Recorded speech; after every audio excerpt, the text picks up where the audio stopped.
Welcome back to No Mo Rural Data Centers. This is a podcast where we focus predominantly on our local issues here in Franklin and Jefferson County regarding data centers. Today, I want to take a deeper look at why I and so many others have serious concerns about the data center proposals being pushed into our rural communities. Because at this point, something isn't adding up. Across the United States, we're seeing data centers, especially hyperscale data centers, being developed at a breakneck pace. It feels sudden, aggressive, and in many cases, completely disconnected from the communities they're being dropped into. To put this into perspective, the United States currently has somewhere between 4,000 and 5,400 data centers, with thousands more under construction or in the planning stages. Compare that to countries like China, which has an estimated 370 to 450. So the question is, why the massive expansion here? Why the urgency? And more importantly, at what cost? Because when you start listening to people who already live near these facilities, a very different picture begins to emerge. We hear about skyrocketing electricity bills, about water consumption so extreme that wells begin to run dry. We hear of water contamination, air pollution that contributes to respiratory issues, a constant noise, low-frequency hums that never seem to stop, and environmental impacts that disrupt wildlife and permanently alter rural landscapes. These aren't isolated complaints. These are patterns being reported across the country. As we open the show, I would like to share a phenomenal testimony from a young man named Will Hollingsworth, who was at a public hearing, and everything he said is completely legitimate to all of the data centers all over this country. Let's have a quick listen, and then we'll get into the show. Hello, my name is Will Hollingsworth. I work at Reed Memorial Library, and thank you all for hearing me today. I'm not a cynic when it comes to technology. My love for it started when my uncle first sat me down at a beige Windows 95 computer and began teaching me HTML. I will never forget the first thing I Googled. It was an image search for pigs flying. I wanted to see if the internet could make the impossible real. This love of the digital shaped my career as I went on to become a programmer and a professional content creator. For the last decade and a half, I have been in service of learning burgeoning technology. In my last job, I was the digital artist they trusted to do that kind of work. I was the one feeding Mid-Journey prompts to create the perfect commercial, training the very machine that would eventually replace me, as 3 months later, they would lay me off. I didn't just watch it happen, I was holding the tools when the tools were turned on me. I want to stress, I don't stand here as an enemy of progress. The thing is, when I look at the data center proposal, I don't see progress. I see a gamble where the big tech companies get the gold while Portage County foots the bill. Now, I know there are good faith arguments for this project. There are people in our community, informed, honest people, who will tell you that the modern data centers use what's called a closed-loop system. They say the water is filled once and recycled forever. In a laboratory, that might be true, but we aren't living in a laboratory. We're living in Ohio.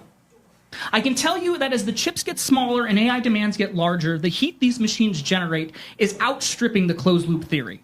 To keep the servers from melting, a data center has to bleed the lines to remove toxic sludge, aka forever chemicals, and bleeding water needs to be evaporated. It does not stay in the loop. It evaporates into the sky by millions of gallons.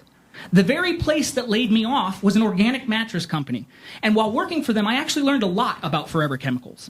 I got to see how the sausage gets made. I saw the inside of those so-called regulations. I saw how rigorous studies are often self-funded, a pay-to-play model where if you've got the cash, they'll give you the certificate. If a trillion-dollar company is funding the study that says their forever chemical runoff won't hit our water table, they aren't giving us the science, they're giving us a sales pitch. We're told that we have to accept this because we need big employers. We're told that if we don't say yes, we're driving away the future. But that's a false choice. A big employer who uses the water of 50,000 people, which by the way is a combination of both Kent and Ravenna, only hires about 10 people is not an employer. They are an extraction. We are being asked to fund a 21st century luxury with a 19th century resource heist. We are being asked to sacrifice the lifeblood of our city so a trillion-dollar company can save a fraction of a cent on its margins. We are being asked to drain our reservoirs so a chatbot can write a poem or so our sheriff can generate a picture of himself standing next to Bigfoot. Which, by the way, of course, he made himself look taller.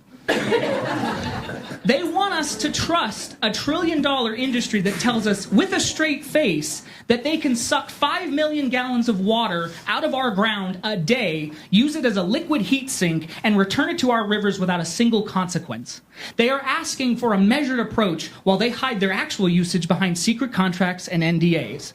Ohioans have seen this trick played before. We know what happens when massive utility interests and black box energy deals get fast-tracked behind closed doors. We're still paying the bill, literally, for the first energy scandal.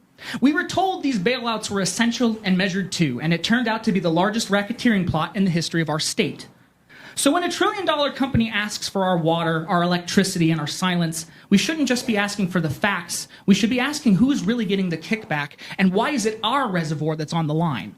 There is a reason the Ohio House just voted 88-0 to pause and study this industry. It wasn't an act of cynicism, it was an act of stewardship.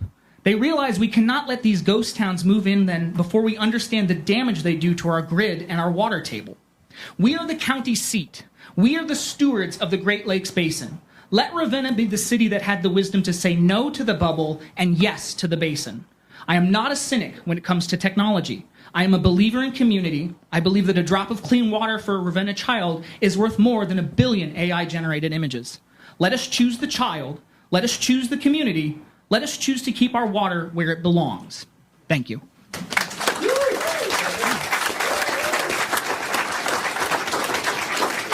Despite all of this, the projects continue to move forward, often with very little resistance from local officials. Which brings me to one of my biggest concerns from a legal standpoint. Local governments, especially county commissioners like those in Franklin County, Missouri, are being asked to make decisions on projects of massive scale and long-term impact without being able or even willing to provide clear answers or meaningful assurances to the people they represent. Residents are showing up with legitimate concerns. They ask direct questions, and too often what they get in return are vague responses, deflection, and outright dismissal. Some commissioners have even suggested that the opposition is being driven mainly by misinformation on social media. When I started digging into what regulations actually exist to protect the residents living near these facilities, I couldn't find clear answers. I found a maze, a complex, overlapping web of federal, state, and local regulations that even the experts struggle to really navigate. Take air quality, for example. That can fall under federal oversight, state environmental agencies, and local enforcement, all with different standards, thresholds, and enforcement mechanisms. Water usage, that involves another layer of agencies, permits and environmental reviews, many of which rely heavily on projections rather than long-term, real-world data. For now, the conversation isn't just about data centers. It's about permanent changes to the character, safety, and future of entire communities. And yet, people are being asked to trust a system that can't or won't give them straight answers. We're going to break this down piece by piece. Let's start with what seems simple, but it isn't. The request. Change land from agricultural or rural residential to industrial. Under Missouri law, counties have zoning authority through statutes like Missouri Revised Statutes, Chapter 64. Chapter 64 covers planning commissions, zoning authority, subdivision control, home-based work, enforcement, and allows the counties to regulate land use, approve zoning changes, setbacks, and density rules. So legally, yes, they can rezone. But here's the issue. That one decision triggers a completely different regulatory universe. Once land is rezoned to industrial, it now has new regulations over it. Regarding air pollution, at the federal level, you have the Clean Air Act, enforced by the United States Environmental Protection Agency. Under this law, facilities must obtain permits if emissions exceed certain thresholds. These are called Title V permits. Missouri implements this through the Missouri Air Conservation Law. But here's where it gets tricky. Data centers often avoid strict classification because their emissions are tied to backup generators, not constant manufacturing output. So unless these generators exceed thresholds like 100 tons a year of certain pollutants, they may not trigger the highest level of oversight. This is why residents are asking about air quality. And regulators may say it doesn't meet the threshold for major regulation. Let's talk water.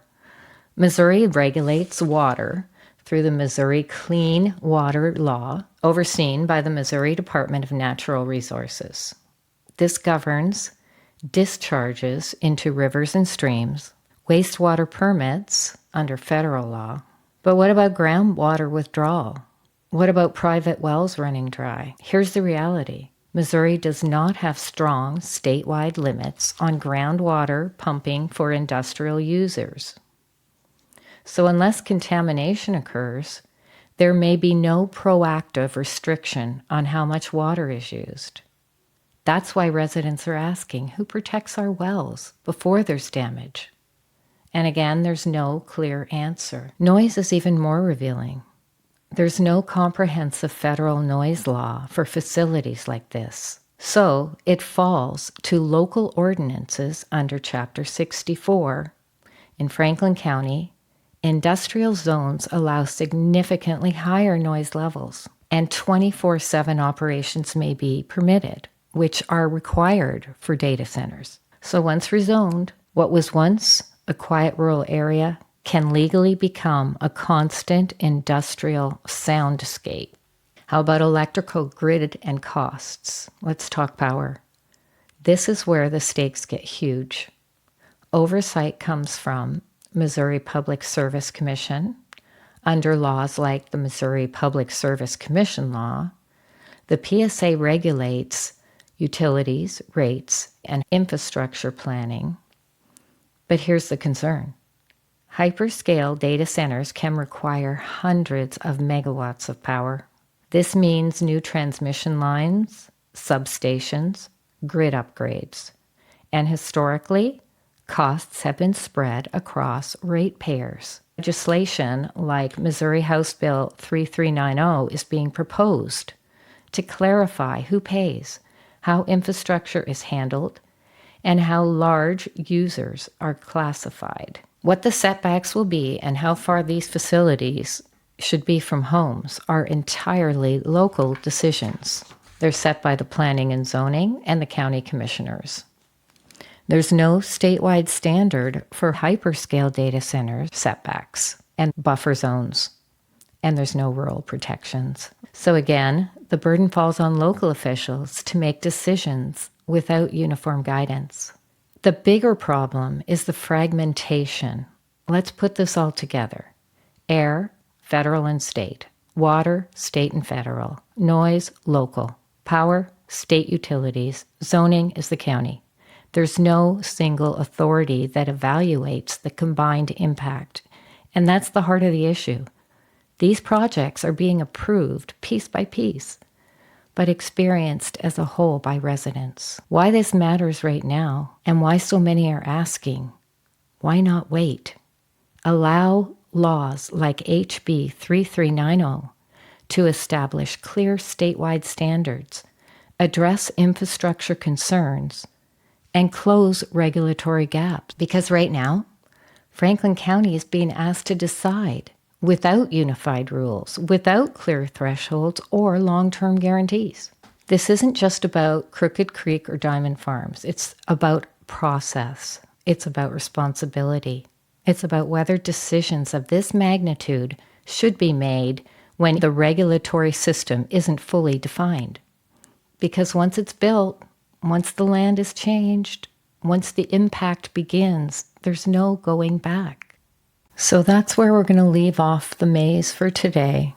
Here at home, In Franklin County and Jefferson County, people are trying to ask reasonable, informed questions about what these projects could mean for their land, their health, and their future. It's about lack of clear answers. That's why so many of us are asking for something very simple. Wait. Wait until legislation like House Bill 3390 has been fully reviewed, debated, and passed so that there are clear rules, clear protections, and clear accountability in place before decisions are made that will affect this community for decades. Because moving forward without a framework doesn't just create risk, it shifts that risk onto the residents. And right now, that burden shouldn't be on the people to prove harm after the fact. The burden should be on the developers and decision makers to prove safety before approval. Our commissioners in Franklin County, Missouri have expressed confidence that these data centers won't cause harm. But confidence isn't evidence. So the question remains, who are they listening to?